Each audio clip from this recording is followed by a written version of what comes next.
हम सभी परम पूज्य गुरुदेव द्वारा लिखित प्रेरणाप्रद दृष्टांत वाङ्मय नंबर 67 का स्वाध्याय कर रहे हैं।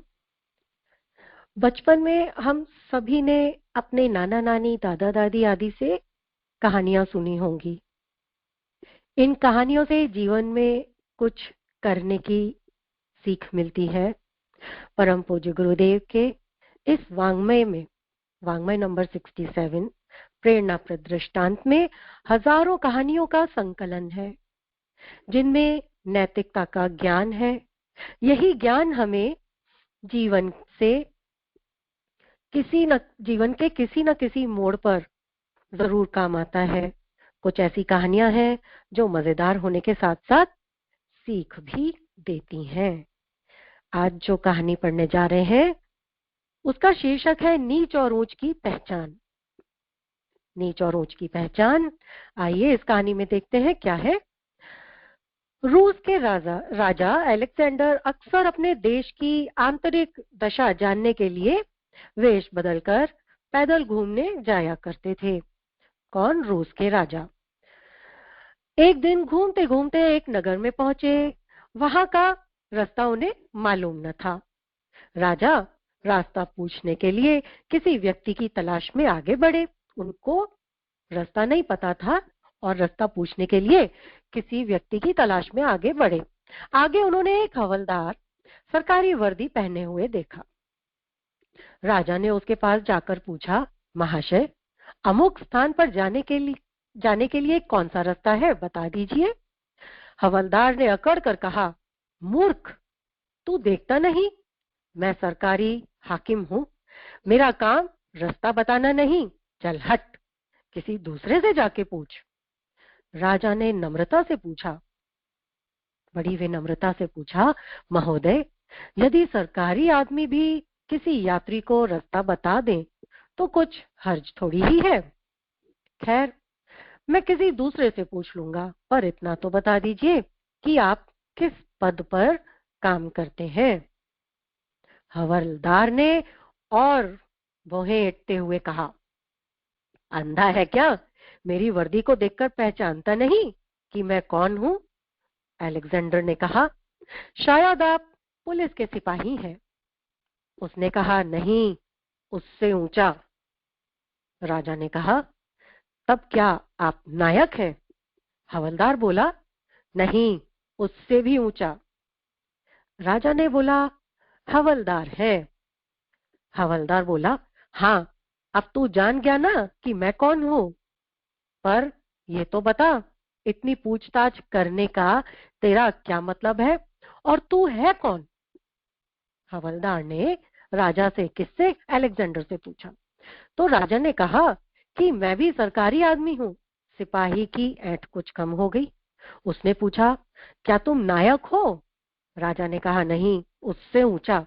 हवलदार ने कहा, तब क्या आप हवलदार हैं? राजा ने कहा, नहीं, उससे भी ऊंचा। हवलदार बोला, दरोगा? राजा बोले, नहीं नहीं, उससे भी ऊंचा। हवलदार ने फिर बोला, कप्तान हो? राजा बोले, नहीं, उससे भी ऊंचा हूं। हवलदार बोला, तो आप सूबेदार हो? राजा कहता है, नहीं, उससे भी ऊंचा। अब तो हवलदार क्या हुआ? हवलदार घबराने लगा। उसने पूछा, तब आप मंत्री जी हैं? राजा ने कहा, भाई, बस एक सीढ़ी और बाकी रह गई। हवलदार ने गौर से देखा तो सादा पोशाक पहने बादशाह अलेक्जेंडर सामने खड़े थे। हवलदार के तो होश ही उड़ गए। वो गिड़गिड़ाता हुआ बादशाह के पांव में गिर पड़ा और बड़ी दीनता से अपने अपराध की माफी मांगने लगा। राजा ने कहा, माफी मांगने की कोई बात नहीं है। मैं जानता हूं कि जो जितने नीचे हैं वो उतने ही अकड़ते हैं। राजा ने क्या कहा? माफी मांगने की कोई जरूरत नहीं है। मैं ये जानता हूं, जो जितने नीचे हैं वो ही उतने ही अकड़ते हैं। जब तुम बनोगे तो मेरी तरह तुम भी नम्रता का बर्ताव सीखोगे। जो जितना ऊंचा है वो उतना ही सहनशील और नम्र होता है, और जो जितना नीचा और ओछा होता है वो उतना ही ऐंठा हुआ होता है। राजा ने उस हवलदार को ये सीख दी। आइए दूसरी कहानी की ओर बढ़ते हैं। दूसरी कहानी का शीर्षक है चरित्र साधना से भी अधिक पवित्र। जम्बूद्वीप का नृत्य संगीत विश्वविद्यालय और आचार्य कुमारदेव को उन दिनों आर्यवर्त ही क्यों सारा विश्व जानता था। वे संगीत सिद्ध थे। संगीत की ऐसी कोई विधा शेष न थी जिसका मर्म कुमारदेव न जानते हों। मगध, कौशल, कौशंबी, सिंधु, पांचाल, उरु, कुरु, मिस्र, ईरान आदि अनेक राज्यों की राजकुमारियां और श्री सामंतों की पुत्रियां उनके गुरुकुल में नृत्य संगीत सीखती थीं। पर आचार्य देव को आज तक कोई ऐसा योग्य शिष्य नहीं मिल सका था जिससे वो आशा करते कि वह नादयोग संगीत की परंपरा को उन्हीं के समान जीवित रख सकेगा। उस दिन पहली बार आशा की पहली किरण आचार्य देव के हृदय में उतरी। जिस दिन मगध की राजनर्तकी सुनंदा की ज्येष्ठ कन्या कोसा उसने आश्रम में प्रवेश किया। आचार्य देव जानते थे कि संगीत और नृत्य कलाएं योग साधनाएं हैं। उन्हें वही प्राप्त कर सकता है जिसमें असीम श्रद्धा, निष्ठा और चारित्रिक पवित्रता भी हो। ये संस्कार आत्मा से संबंध रखते हैं, समृद्धि, सवर्णता और कुल श्रेष्ठता से नहीं। सो जब उन्होंने कोसा को उस रूप में पाया तो उनकी वर्षों की निराशा दूर हो गई। कोसा को पाकर उनका आचार्यत्व और वात्सल्य दोनों एक साथ उमड़ पड़े। उन्होंने जितने परिश्रम से कोसा को आरती, अभिसारिका, परकीय, प्रमोद, मधुमिलन, संगोपन, सचिका, तांडव आदि गूढ़ और सूक्ष्म भावनाओं से ओतप्रोत नृत्य सिखाए, कोसा ने उन्हें सीखा, कला पारंगत हुई और एक दिन मगध की राजनर्तकी का यशशील पद भी प्राप्त कर लिया। किसने? कोसा ने। योग साधनाएं कठिन बताई जाती हैं पर सिद्धि संवरण उससे भी कठिन बात है। कोसा जिस दिन मगध राजनर्तकी घोषित हुई उस दिन उसे प्राप्त करने के लिए श्री सामंतों, राजकुमारों तक में होड़ लग गई। स्वयं मगध नरेश की दृष्टि भी निष्कलुष न रह सकी, पर कोसा के मस्तिष्क में आचार्य देव के वो शब्द अभी भी सुप्त नहीं पड़े थे।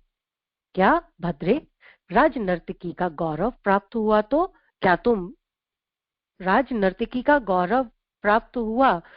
क्या तुम भारतीय नारी हो। भारतीय नारी सदैव एक पुरुष का वर्ण करती है और उसके आदर्शों के लिए अपने को निछावर करती है। उस परंपरा को तुम भूलना मत। इस परंपरा को मत भूलना, भले से राजनर्तकी का गौरव क्यों न प्राप्त हुआ हो। दीपक की लौ में जल जाने वाले पतंगों की तरह अनेक कामुक व्यक्तियों की लालसाएं बढ़ी और कोसा की दृढ़ता की अग्नि में भस्मसात होती गई। कोसा महामंत्री षटकार के पुत्र स्थूलभद्र को प्रेम करती थी। उसके अतिरिक्त उसने सपने में भी किसी पुरुष का स्मरण नहीं किया था। कोसा जितनी पवित्रता से स्थूलभद्र के प्रति प्रेम रखती थी उतना ही रथाध्यक्ष राजकुमार सुकेतु उस पर आसक्त था।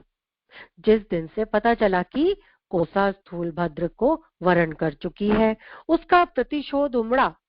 उसने शकटार की हत्या कर दी ताकि स्थूलभद्र का कोई प्रभाव शेष न रहे। उसने शकटार की हत्या कर दी जिससे कि स्थूलभद्र का कोई प्रभाव शेष न रहे। इस घटना से स्थूलभद्र इतना दुखी हुए कि उन्होंने वैराग्य धारण कर लिया और वन में जाकर तप करने लगे। ये कोसा के जीवन में वज्रघात की तरह था, किंतु उसकी चारित्रिक दृढ़ता में रत्ती भर भी प्रभाव नहीं पड़ा। तपस्वी स्थूलभद्र चातुर्मास के लिए मगध आने वाले हैं। यही नहीं, वो कोसा के ही अतिथि होंगे। एक क्षीण सी आस अब भी बनी हुई थी, पर जब वो आए और चातुर्मास साधना पास रहकर कर चुके, किंतु उनके मन में एक क्षण के लिए भी काम विकार और सांसारिक आकर्षण जागृत न हुआ, तो कोसा की रही सही आशाएं भी टूट गईं। आगे क्या हुआ? स्थूलभद्र चातुर्मास समाप्त कर निर्विकार लौट गए। वो रात कोसा के जीवन की सबसे निराश और भयंकर रात थी। आशा जीवन को बांध रखने वाली एक प्रबल आकर्षण शक्ति है। वह टूट जाए और फिर जीवन में प्रसन्नता दिखाई न दे तो विरक्ति स्वाभाविक ही है। रात का एक एक पल कोसा के लिए भारी पड़ रहा था। एक परमात्मा के अतिरिक्त दूसरा कोई आश्रय समझ नहीं आ रहा था। उस दिन दिव्य सत्ता को समक्ष पाना एकाएक सबके वश की बात कहाँ। वो तो योगियों को ही कठोर तपश्चरण से मिलता है। रात्रि का समय कोसा उठी और द्वार से बाहर की ओर चल पड़ी। वो घर से एक ही क्षण में निकलकर कहीं प्राणांत कर लेना चाहती थी। वो रात को घर से निकली और अपना जीवन समाप्त कर देना चाहती थी, पर जैसे ही वो द्वार पर आई, सम्मुख खड़े आचार्य कुमार देव को देखते ही आवक रह गई। आगे बढ़कर उसने सजल नेत्र से गुरु को प्रणिपात किया। ये जीवन बड़ा कठिन है गुरुदेव, बस इतना ही कह सकी थी और आंखों से आंसुओं की अविरल धारा फूट पड़ी। आचार्य देव ने उसे उठाकर हृदय से लगाते हुए कहा, पुत्री उठो, तुम्हारा चरित्र स्थूलभद्र की साधना से भी अधिक पवित्र है। अब तुम आश्रम में रहकर शिक्षण कार्य करो। तुम्हारी गाथा चिरकाल तक भारतीय नारी को चरित्रता का उपदेश देती रहेगी। आइए एक दूसरी कहानी की ओर बढ़ते हैं। चरित्र रक्षा के लिए बलिदान। राजनर्तकी मृदाल के सौंदर्य की ख्याति पूर्णमासी के चंद्रमा की तरह सारे उरु प्रदेश में फैली हुई थी। उसे पाने के लिए राजधानी के बड़े बड़े सामंतों, विद्वानों, प्रचारकों तथा राजघराने तक के लोगों में कुचक्र चल रहा था। ठीक उसी समय मृदाल अपने बिस्तर पर लेटी और अपने राष्ट्र के भविष्य पर विचार कर रही थी। देश के कर्णाधार, मार्गदर्शक और प्रभावशाली लोग ही चरित्र भ्रष्ट हो गए तो फिर सामान्य प्रजा का क्या होगा। अभी वो इसी चिंता में डूबी हुई थी कि किसी ने द्वार पर दस्तक दी। मृदाल ने दरवाजा खोला तो सामने क्या देखा? सामने महाराज करुष को देखते ही वो स्तंभित रह गई।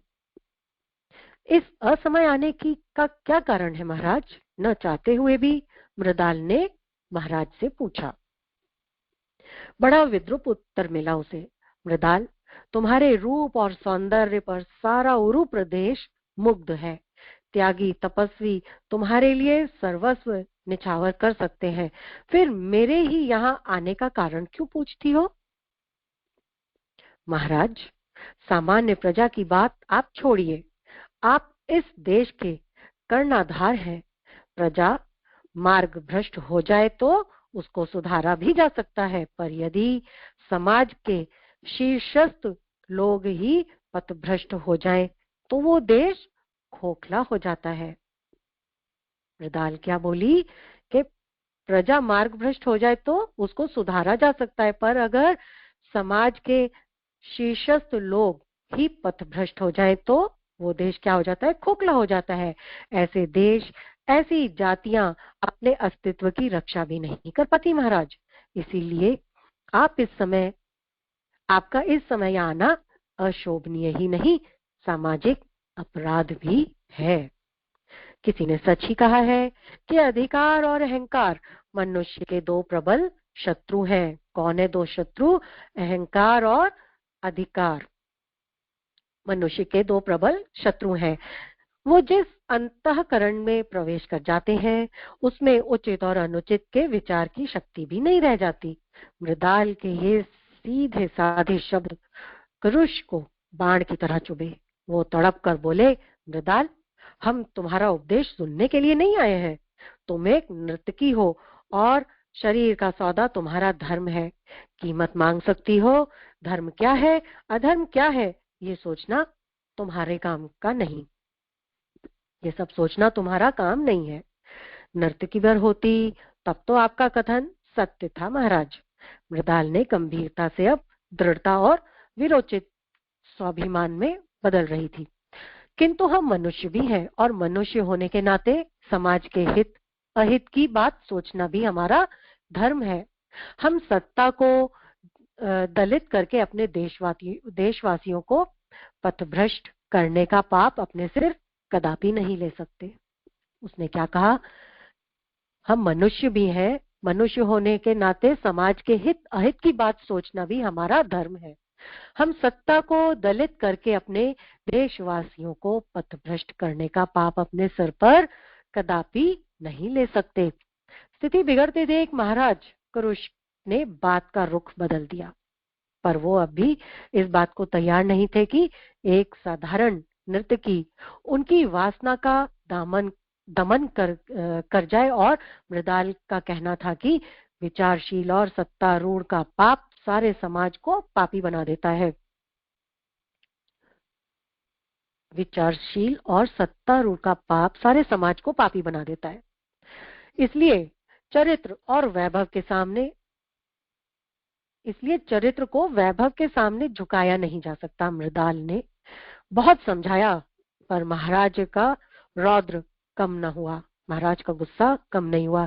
स्थिति अनियंत्रित होते देख मृदाल ने कहा, महाराज, यदि आप साधिकार चेष्टा करना चाहते हैं तो 3 दिन और रुकें। मैं रजो दर्शन की स्थिति में हूँ। आज से चौथे दिन आप मुझे चैत्य सरोवर के समीप मिले। आपको यह शरीर वहीं समर्पित होगा। 3 दिन करुष ने किसी तरह बिता लिए। ये वही जानते होंगे किस तरह उन्होंने बिताए। चौथे दिन चंद्रमा के शीतल प्रकाश में अगणित उपहारों के साथ महाराज करुष जब चैत्य विहार पहुंचे तो वहां जाकर उन्होंने जो कुछ देखा उससे उनकी तृष्णा और कामुकता स्तब्ध रह गई। मृणाल का शरीर तो वहां उपस्थित था, पर उसमें जीवन नहीं था। एक पत्र पास में ही पड़ा हुआ था जिसमें लिखा था, सौंदर्य राष्ट्र के चरित्र से बढ़कर नहीं। चरित्र की रक्षा के लिए सौंदर्य का बलिदान किया जा सकता है, तो उसके लिए मैं सहर्ष प्रस्तुत हूँ।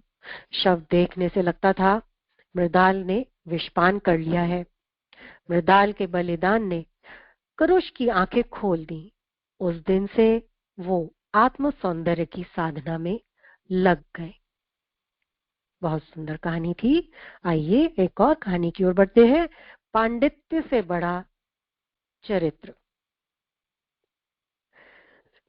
राजगृह का बौद्ध विहार इन दिनों परिव्राजिका कुंडलकेशा के पांडित्य और सारिपुत्र की उत्कृष्ट योग साधना की चर्चा का केंद्र बना हुआ है। बौद्ध स्तूप ही क्यों, राज्य के कोने कोने तक कुंडलकेशा के पांडित्य और सारिपुत्र की साधना की ख्याति फैल रही है। प्रतिदिन हजारों जिज्ञासु कुंडलकेशा के पास आते और धार्मिक समाधान प्राप्त करते, जबकि सारिपुत्र आत्मशोध के लिए नितांत एकांकी जीवन यापन को ही महत्व देते थे। उनकी एकांकी पन भंग किए धीरे धीरे उनका एकांकीपन कुंडलकेशा ने धीरे धीरे भंग किया। कुछ सीखने की आकांक्षा तो एकमात्र बहाना थी जिसके माध्यम से कुंडलकेशा प्रतिदिन सारिपुत्र के समीप जाने लगी। एक और पांडित्य का अहंकार, दूसरी ओर नारी सुलभ सौंदर्य का दर्प। कुंडलकेशा का अनुमान था कि एक दिन सारिपुत्र दीप शिखा के प्रति शलभ की भांति उनके प्रणय पाश में बंध जाएंगे, पर सारिपुत्र का वैराग्य कागज की नाव नहीं थी जो जलावतरण होते ही गलकर नष्ट हो जाती। कुंडलकेशा ने यूं आत्मकल्याण के लिए संघ में प्रवेश किया था, पर अपनी दुर्बलता उसने स्वयं ही जान ली थी। प्रेम और सांसारिक सुख का आकर्षण अभी तक नष्ट नहीं हुआ था। वो प्रतिदिन सारीपुत्र के पास धार्मिक चर्चा की बात लेकर जाती, पर उसका प्रत्येक हाव भाव इस बात का स्वतः संकेत कर देता कि कुंडलकेशा उद्दाम काम पिपासा से पीड़ित नारी है। ये बात धीरे धीरे सारीपुत्र समझने लगे, पर उन्होंने अपना मनोबल टूटने नहीं दिया। सौंदर्य जाल सारीपुत्र को बांध नहीं पाया। तब कुंडलकेशा का अहंकार जाग उठा। वो सारीपुत्र को अपने पांडित्य से पराजित करने की बात सोचने लगी। धर्म सम्मेलन होता या कोई विचार गोष्ठी, कुंडलकेशा सभासदों के सम्मुख ही ऐसे तार्किक प्रश्न पूछ बैठती थी, सामान्य बुद्धि के व्यक्ति को जिनका उत्तर देना कठिन हो जाता था। सारीपुत्र योगी थे। योग उपार्जित तत्व ज्ञान वाचिक ज्ञान की अपेक्षा कहीं अधिक सारभूत होता है। तो अल्प शिक्षित होते हुए भी और ये जानते हुए भी कि कुंडलकेशा का मंतव्य प्रश्नों का समाधान नहीं, किसी तरह पराजित पराजित करना भर है, वो प्रश्नों के यथोचित उत्तर दे दिया करते थे। सारीपुत्र को लगा जैसे कहीं इस तरह उनका भी अभिमान तो नहीं जाग रहा है, क्योंकि वो वज्रदेह हनुमान के समान कुंडलकेशा के हर तर्क तीर को निरस्त बनाते जा रहे थे। साधना की रक्षा के लिए उन्होंने अहंकार को मारने का निश्चय किया और उस दिन से उन्होंने कुंडलकेशा के द्वारा पूछे गए हर प्रश्न का उत्तर मौन में देना प्रारंभ कर दिया। आगे क्या हुआ? काल गति बड़ी निर्मम होती है। कुंडलकेशा संग्रहणी ग्रस्त हो गई। उसका सारा शरीर सूख कर कांटा हो गया। सौंदर्य का स्थान बीमारी की थकावट और वमन विरेचन की अपवित्रता ने ले लिया था। तथागत भगवान बुद्ध देशाटन पर थे। आज वो देशाटन से लौट रहे थे। कुंडलकेशा के समाचार भी सुने थे। उन्होंने न तो उसे देखा ही था, न दीक्षा ही दी थी। उन्होंने कुंडलकेशा को देखने की इच्छा प्रकट की, किंतु कौन जाता उसके पास। कभी मुंह फेर कर खड़े हो गए, सभी लोग मुंह फेर कर खड़े हो गए। केवल सारीपुत्र ऐसे थे जिनके मुख पर घृणा का कोई भाव नहीं था। वो चुपचाप उठे और संघ शिविर के एक ओर चले गए। तथागत आए हैं, तुम्हारी याद कर रहे हैं कुंडलकेशा। एक मधुर कंठ स्वर सुनाई पड़ा कुंडलकेशा को। साश्चर्य उसने देखा, सारीपुत्र स्वयं ही उसको लेने उपस्थित हुए हैं। कुंडलकेशा का अहंकार चूर चूर हो उठा। करुणा आंसू के रूप में फूट पड़ी और वो सारीपुत्र के चरणों में गिर पड़ी। उठो भद्रे, तथागत की शरण में किसी का अकल्याण नहीं होता, कहकर उन्होंने कुंडलकेशा को हाथ का सहारा देकर इस प्रकार उठाया मानो वो उनकी सगी बहन हो, और उसको लेकर वो भगवान बुद्ध के पास चल पड़े। धर्म मर्यादा का ज्ञान। छोटी सी एक कहानी। बोधिसत्व एक दिन सुंदर कमल के तालाब के पास बैठे वायु सेवन कर रहे थे। कमल की मनोहारी छटा ने उन्हें अत्यधिक आकर्षित किया, तो वो चुपचाप बैठे न रह सके। उठे और सरोवर में उतरकर निकट से उस कमल का पान कर तृप्ति लाभ करने लगे। तभी किसी देवकन्या का स्वर सुनाई पड़ा, तुम बिना कुछ दिए ही इन पुष्पों की सुरभि का सेवन कर रहे हो। ये चौर कर्म है, तुम गंध के चोर हो। ये चोरी है कि बिना कुछ दिए तुम पुष्पों की सुगंध का सेवन कर रहे हो। तथागत उसकी बात सुनकर स्तंभित रह गए। तभी एक व्यक्ति आया और सरोवर में घुसकर उसने क्या किया?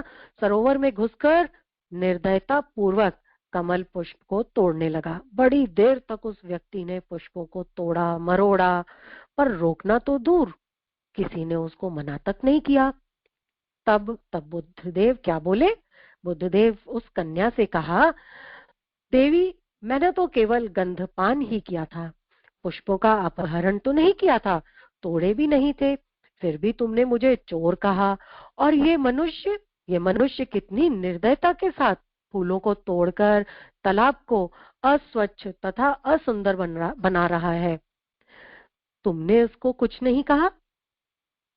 तब वो देवकन्या गंभीर होकर कहने लगी, तपस्वी लोभ तथा तृष्णाओं में डूबे संसारी मानव धर्म तथा अधर्म में भेद नहीं कर पाते।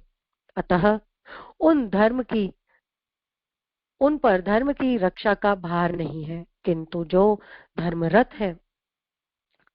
धर्मरत है, सत्य असत्य का ज्ञाता है, नित्य अधिक से अधिक पवित्रता तथा महानता के लिए सतत प्रयत्नशील है, उसका तनिक सा पथभ्रष्ट होना एक बड़ा पातक बन जाता है। आइए एक और दूसरी कहानी की ओर पढ़ते हैं।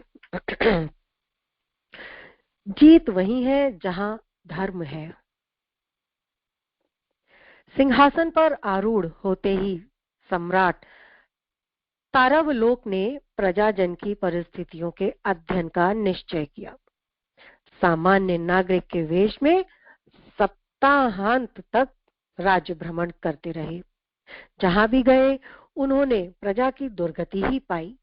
कोष के नाम पर उनके परिश्रम की कमाई राज्य हड़प लिया करते थे और उसका लाभ थोड़े से सत्ताधारी सामंत उठाया करें। ये बात उनको पसंद नहीं आई। अतः वापस आते ही उन्होंने राजकीय कोष का धन प्रजाजनों को बांट दिया। किंतु दुनिया में भावनाओं का, सदाचार का शोषण करने वाले लोग कम नहीं हैं। सम्राट तारावलोक की उदार वृत्ति देखकर कुछ शत्रु भी छद्म वेश में आए और जिस हाथी के कारण राज्य अपराजय था, उस कुवलिया पीड़ गजराज को भी मांग के ले गए। सम्राट नागरिकों को सम्राट की ये भावातिरेकता अच्छी नहीं लगी। उन्होंने जाकर महाराज को समझाया, राजन, धर्म और भावना परायण एक सीमा तक अच्छे होते हैं। यदि वो सीमा का अतिक्रमण करते हैं तो अपने आप शोषण का शिकार बनते हैं। आर्यावर्त को इस वृत्ति से बचाने का निश्चय किया गया है। आप वो हाथी वापस ले लें, अन्यथा गणराज्य आपकी उपेक्षा करेगा और आपको शासन से हाथ धोना पड़ेगा। चिंता नहीं तात, महाराज तारावलोक ने उत्तर दिया। यदि दुष्ट व्यक्ति के लिए दुष्टता धर्म है तो संत सज्जन को असफलता और विपत्ति के भय से सज्जनता का परित्याग नहीं करना चाहिए। मैंने दान दिया है, उसे वापस तो मैं नहीं ले सकता। हाँ, यदि मुझसे अनुचित कार्य हुआ है तो हम राष्ट्र का शासन सूत्र सहर्ष त्यागने को तैयार हैं। ये कहकर सम्राट ने गद्दी छोड़ दी। महारानी माद्री ने कहा, तात, आपका निर्णय धर्म संगत है। आपकी सहनायिका आपका साथ नहीं छोड़ेगी। वो भी राज त्याग करके राजा के साथ निकल गई। और महाराज के पुत्र, स्वाभिमानी पुत्र, उन्होंने पिता से कहा, तात, हम आर्य कुल की परंपराओं को नवजीवन देना चाहते हैं। आपको याद है, सत्यवादी हरिश्चंद्र के साथ भार्या तारा ने ही नहीं, कुमार रोहित ने भी त्याग किया था। हम सहर्ष समुद्दत हैं। आपके धार्मिक पथ का समर्थन करने के लिए हम भी आपके साथ राज्य का परित्याग करते हैं। आगे क्या हुआ? दूसरे दिन ही सम्राट तारावलोक ने एक सामान्य नागरिक के वेश में राज्य को त्याग दिया। सम्राट चंद्रावलोक ने पुनः सत्ता संभाल ली। तारावलोक अभी कुछ ही दूर जा पाए होंगे कि एक श्रमिक ने उनके पुत्रों को दान में मांग लिया। महाराज कुछ कहे इससे पूर्व ही बालकों ने मर्यादा का पालन किया। वो श्रमिक के साथ चले गए और महाराज के सामने ही कठोर जीवन का अभ्यास करने लगे, किंतु महाराज उससे विचलित नहीं हुए। और तब इंद्र ने भी उनकी निष्ठा परखने का निश्चय किया। ब्राह्मण का वेश रखकर उन्होंने सेविका के रूप में उनकी पत्नी का दान मांग लिया। माद्री ने कहा, तात, शरीर आज नहीं तो कल नष्ट हो ही जाएगा। आत्मा से मैं प्रलय पर्यंत तक आपकी ही रहूंगी। अंतिम समय आप पथ से विचलित ना हो। महाराज ने स्वीकृति दे दी। ब्राह्मण देव वहां से चले गए। महाराज चंद्रावलोक ने अपने पौत्रों की कठोर जीवन की बात सुनी तो वो द्रवित हो उठे। वो पैदल चलकर वहां पहुंचे जहां वन में तारावलोक निवास करते थे। पुत्र तारावलोक की धर्मनिष्ठा से प्रभावित होकर उन्होंने उसे हृदय से लगा लिया। उन्हें वापस राजधानी ले आए, जहां उनके पुत्र और सौभाग्यवती माद्री पहले से ही स्वागत के लिए खड़े थे। कर्मफल की सच्चाई, ये हमारी अगली कहानी का शीर्षक है। शालिवन नगर के राजा सोमक के कोई संतान नहीं थी। वो संतति प्राप्ति के लिए बड़े आतुर रहते थे। जिसे किसी लौकिक पदार्थ की अत्यंत तृष्णा होती है और उसे पाने के लिए विवेक छोड़ देता है, उस मनुष्य को या तो वह वस्तु प्राप्त ही नहीं होती या होती है तो बड़े बुरे और विकृत प्रकार की, क्योंकि तृष्णा और अविवेक की आसुरी छाया पड़ने के कारण उसमें तामसी तत्व मिल जाते हैं। तदनुसार उस वस्तु की आकृति बड़ी क्रूप हो जाती है। आखिर सोमक को एक पुत्र प्राप्त हुआ, पर वो अत्यंत लालची और तृष्णा के कारण एक जंतु की तरह था। सारे अंग उसके बड़े बेडौल थे। कोई अंग किसी जंतु से मिलता जुलता था तो कोई किसी और जंतु से। स्त्री के पेट से पैदा हुआ ये पशु रूपधारी बालक एक विचित्र आकृति का था। उसको देखने के लिए दूर दूर से लोग आया करते थे। ऐसे पुत्र को पाकर राजा को संतोष तो नहीं हुआ, पर तो ऐसे पुत्र को पाकर राजा को संतोष तो नहीं हुआ, पर तो भी आखिर अपना वो पुत्र था। ज्यों-त्यों करके उसका लालन पालन होने लगा। बालक बढ़ने लगा। कौतूहलवश रानियां उसे खेल खिलाती और उसके भोलेपन पर मुग्ध हो जाती। कुछ दिन में यही बालक सारे रानी निवास का प्रिय पात्र बन गया। राजा भी उसको स्नेह करने लगे थे। कहते हैं कि तृष्णा 100 मुख वाली होती है। एक मुख से तृप्त कर दिया जाए तो अन्य मुखों को भूख सताती है। इस सब को एक साथ तृप्त कर देना बहुत कठिन है। सोमक को बहुत पुत्रों की लालसा थी। वो इस एक पुत्र से संतोष नहीं कर सके। उपायों की ढूंढ खोज करते करते अंत में उनकी एक तांत्रिक से भेंट हुई, जो वाम मार्ग की अघोर साधनाओं के संबंध में अनेक अनुष्ठानों के मर्म उपासनाओं में पारंगत हो चुका था।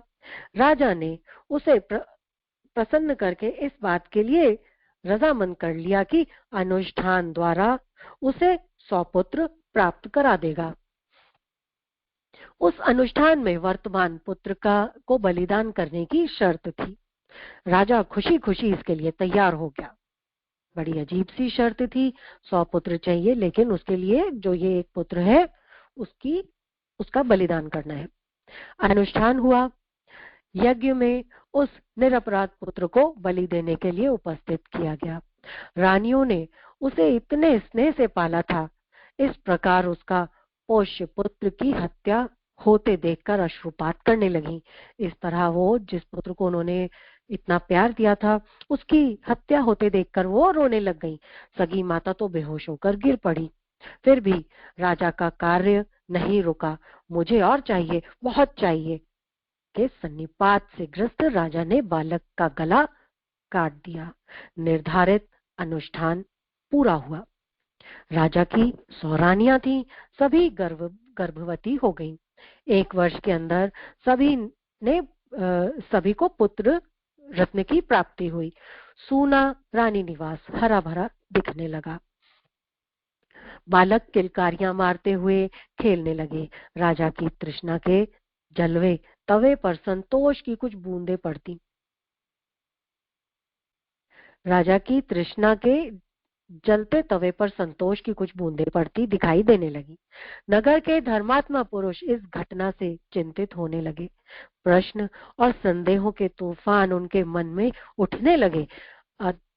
अधर्म और अन्याय से जब ऐसे सुंदर परिणाम उपस्थित हो सकते हैं, तो बेचारे धर्म को निष्फल पाकर कोई उसे टके से नहीं पूछता। क्या सचमुच धर्म व्यर्थ है और अधर्म से इच्छित फल प्राप्त होते हैं?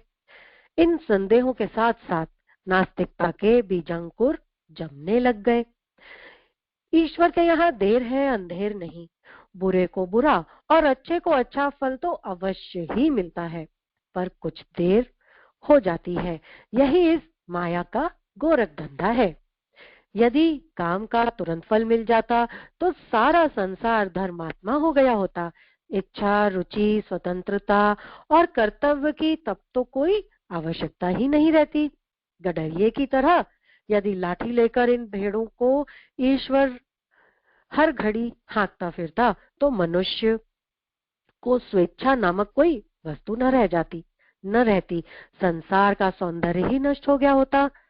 चींटी मरने को होती है तो उसके पंख उपजते हैं।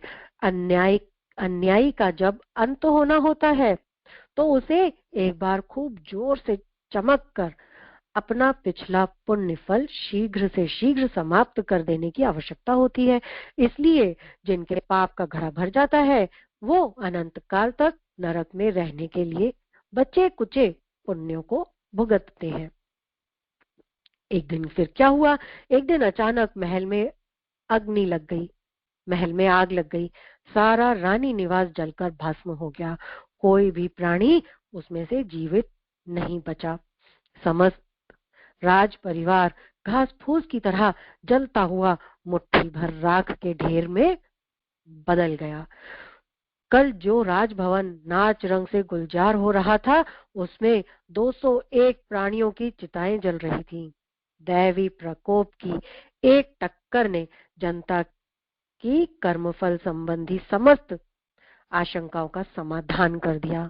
राजा सोमक का महल एक ध्वंसावशेष खंडर मात्र रह गया था, जिसमें 201 चिताएं यथास्थान प्रकृति द्वारा रची गई थीं। तृष्णा और अधर्म की व्यर्थता पर हंसता हुआ वह मरघट अपने समस्त कलेवर को बखेरे पड़ा था। सघन अंधकार में उधर से निकलने वाले पथिक देखते और सुनते कि राजा सोमक और अघोरी कपालिक जलती हुई लकड़ियां उठाकर एक दूसरे के मुंह पे ठूस देते हैं और पीड़ा से छटपटाते हुए भूमि पर गिर पड़ते हैं। इसी दृश्य की पुनरावृत्ति वहां रात भर होती रही।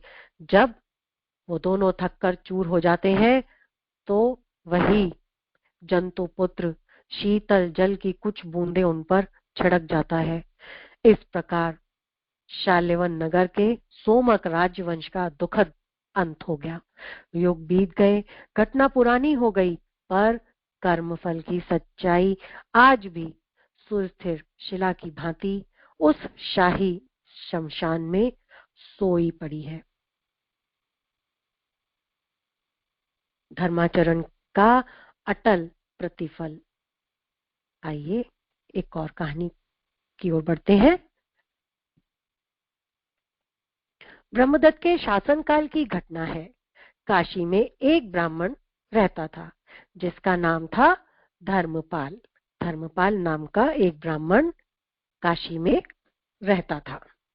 वो ब्राह्मण बड़ा सदाचारी, सत्यनिष्ठ और सद्गुणी था। दूसरों के साथ ऐसा व्यवहार करता था कि किसी को उसकी ओर से किंचित भी कष्ट न हो। लोग उसे धर्म का साक्षात अवतार मानते थे। यथा नाम तथा गुण की उक्ति यहाँ चरितार्थ होती थी। उनके आचरण एवं स्वभाव का प्रभाव उनके परिवार के अन्य लोगों, यहाँ तक कि पास पड़ोसियों पर भी पड़ा और वो धर्मानुकूल आचरण करने लगी। उनका एक ही पुत्र था। जब वो विद्या अध्ययन के योग्य हो गया तो उसको तक्षशिला विश्वविद्यालय में विद्याभ्यास के लिए भेज दिया गया। उस समय वहां उसके समान 500 विद्यार्थी थे, किंतु उनमें वो प्रतिभावान और कुशाग्र बुद्धि था। जितना वो बुद्धि की श्रेष्ठता में आगे था, उतना ही अपने आचरण और व्यवहार में सतर्क और कुशल था। बड़े नियम, संयम और सबकी सुविधाओं को ध्यान में रखते हुए सबके साथ उचित आदर भाव से बर्ताव करता था। सभी लोग उसकी श्रेष्ठता स्वीकार करते थे। उसके विद्या अध्ययन काल में ही दुर्भाग्य से एक दिन उसके आचार्य के युवा पुत्र का देहांत हो गया। सभी लोग रोने पीटने लगे। सब जगह शोक का वातावरण छा गया। अंत में उसका अंतिम संस्कार आदि किया गया। शमशान से लौटकर सभी विद्यार्थी आपस में बातें कर रहे थे। कैसा होनहार युवक था, बेचारा चल बसा। आचार्य का भी शोक करना ठीक है। जिसका जवान लड़का उठ जाए वह रंज न करे, ये कैसे हो सकता है। सभी लोग आपस में ये बात कर रहे थे। धर्मपाल का लड़का भी वहां बैठा हुआ था। उन सब लड़कों की बातें सुनकर वो बोला, किंतु भाई क्षमा करना, हमारे यहाँ तो कोई युवा व्यक्ति नहीं मरता। सब लोगों को उसकी बात बड़ी अटपटी लगी। अटपटी इसलिए लगी क्योंकि उसने बोला था कि हमारे यहाँ कोई युवा व्यक्ति नहीं मरता। किसी को भी उस बात पर विश्वास नहीं हुआ, इसलिए वो हंसी की बात बन गई। सब लोग उसकी हंसी उड़ाने लगे। होते होते बात आचार्य जी के कानों तक पहुंच गई। आचार्य जी को बात कुछ बेतुकी लगी। इसके यहाँ विधाता का कौन सा ऐसा नियम लागू है जो संसार से अलग है, किंतु ये एक ऐसा विद्यार्थी था जिसकी बात पर सहसा आचार्य जी अविश्वास नहीं कर सकते थे। उसको बुलाकर सारी बात पूछी गई तो उसने उत्तर दिया। उसने क्या उत्तर दिया? आचार्यवर, हमारे गुरुजनों का कथन है कि धर्म के प्रभाव से हमारे यहाँ 7 पीढ़ियों से कोई युवा सदस्य काल के गाल में नहीं गया। सबके समान आचार्य को भी महान आश्चर्य हुआ, बहुत आश्चर्य हुआ। उन्होंने इस बात की वास्तविकता का पता लगाने का निश्चय किया। बकरे की कुछ हड्डियां मंगाई गईं और एक दिन आचार्य अपना कार्यभार दूसरे व्यक्ति को सौंपकर काशी की ओर चल दिए। किसी प्रकार पता लगाते लगाते वो धर्मपाल के गांव में पहुंच गए। आचार्य का धर्मपाल ने बड़ा आदर सत्कार किया, उनकी पूरी पूरी सेवा की। जब कुशल क्षेम की बात आई तो आचार्य जी ने कहा, ये महान खेद है, ये महान खेद की सूचना हम दे रहे हैं कि आपका पुत्र अनायास एक दिन हृदय गति रुक जाने से स्वर्गवासी हो गया। आचार्य जी ने उसके घर, धर्मपाल के घर जाकर क्या कहा? ये कहा कि बहुत खेद की बात है, ये हम आपको सूचना दे रहे हैं कि आपका पुत्र अचानक ही हृदय गति रुक जाने के कारण स्वर्गवासी हो गया। धर्मपाल को कब विश्वास होने वाला था? उसने उत्तर दिया, आचार्यवर, कोई और मरा होगा, ऐसा नहीं हो सकता। हमारे यहाँ तो पिछली 7 पीढ़ियों से किसी ने युवावस्था में अपनी जीवन लीला समाप्त नहीं करी। और वो हंसने लगा। तब आचार्य ने देखा कि धर्मपाल को अपने ऊपर बहुत विश्वास था, तो उन्होंने अपने साथ लाई हुई हड्डियां दिखाई और कहा, मैं उसकी अस्थियां भी लेकर के आया हूँ।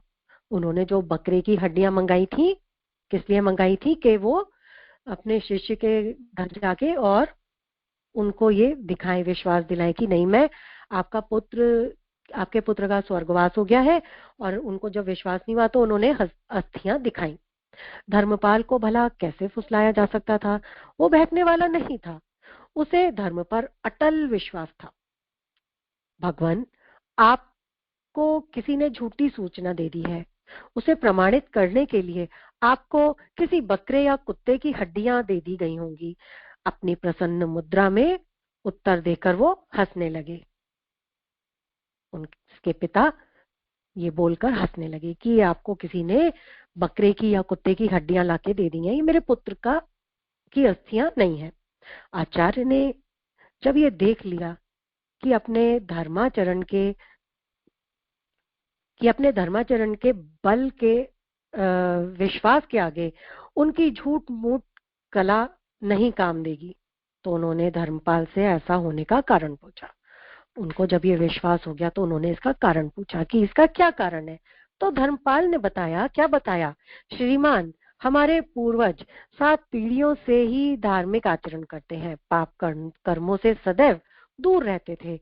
वो सदा सत्य बोलते थे, असत्य के पीछे नहीं आने, असत्य को पास नहीं आने देते थे। अच्छा, सत्संग से लाभ उठाते और कुसंग के पास नहीं जाते थे। मीठे वचनों द्वारा संतुष्ट करके दान देते थे। श्रमण, ब्राह्मण, प्रवासी, याचक, दरिद्र आदि की सेवा करके उनको सुख पहुंचाने का प्रयास करते थे। हमारे कुटुंब में स्त्रियां पतिव्रता और पुरुष पत्नी व्रत होते हैं। इन्हीं सब कारणों से हमारे पूर्वज सुखी रहते थे।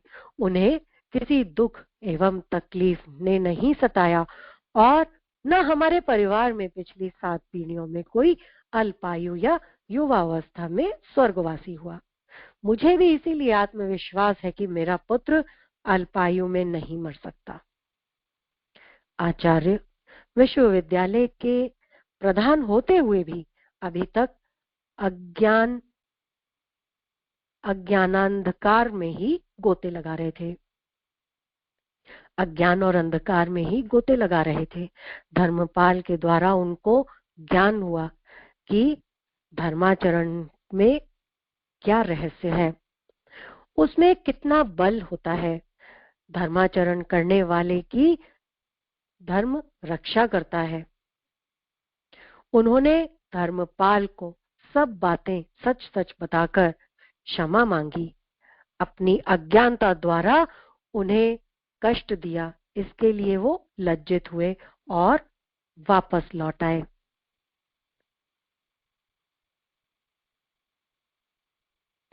एक और पढ़ते हैं कहानी। नहीं, अब समय हो गया है। आइए हम आज का स्वाध्याय यहीं पर समाप्त करते हैं। परम पूज्य गुरुदेव परम वंदनीय माता जी के चरणों में श्रद्धा पूर्वक नमन करें। उनका स्नेह आशीर्वाद सभी को हमेशा प्राप्त होता रहे।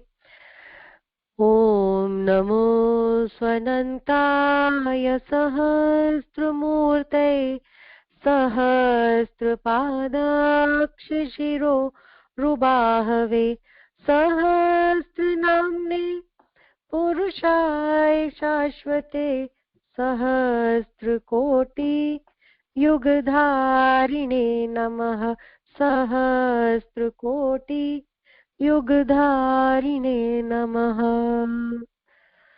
आगे विनीता दीदी से रिक्वेस्ट करूंगी। विनीता दीदी, आप आहुतियों का क्रम कर दीजिए। नीरू, बहुत सुंदर कहानियां तुमने सुनाई, बहुत ही ज्ञानवर्धक, बहुत ही शिक्षाप्रद, बहुत सुंदर कहानियां थी। आहुतियों के साथ आज के क्रम का समापन करते हैं। सभी मेरे साथ गायत्री मंत्र की आहुतियां और महामृत्युंजय जी की आहुतियां देंगे। सभी में सद्बुद्धि सद्विवेक की भावना का उदय हो, इसी भाव के साथ गायत्री मंत्र। ओम भूर्भुवः स्वः तत्सवितुर्वरेण्यं भर्गो देवस्य धीमहि धियो यो नः प्रचोदयात् स्वाहा। इदं गायत्रै इदं न मम।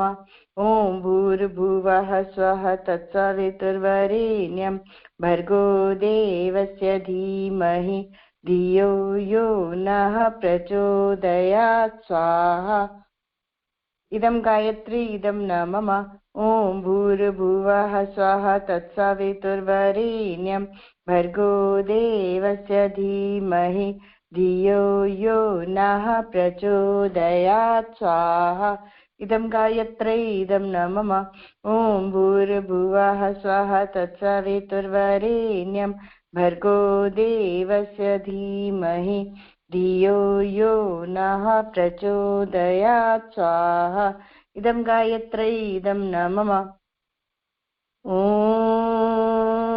भूर्भुवः स्वः तत्सवितुर्वरेण्यं भर्गो देवस्य धीमहि धियो यो नः प्रचोदयात् स्वाहा इदं गायत्रै इदं न मम।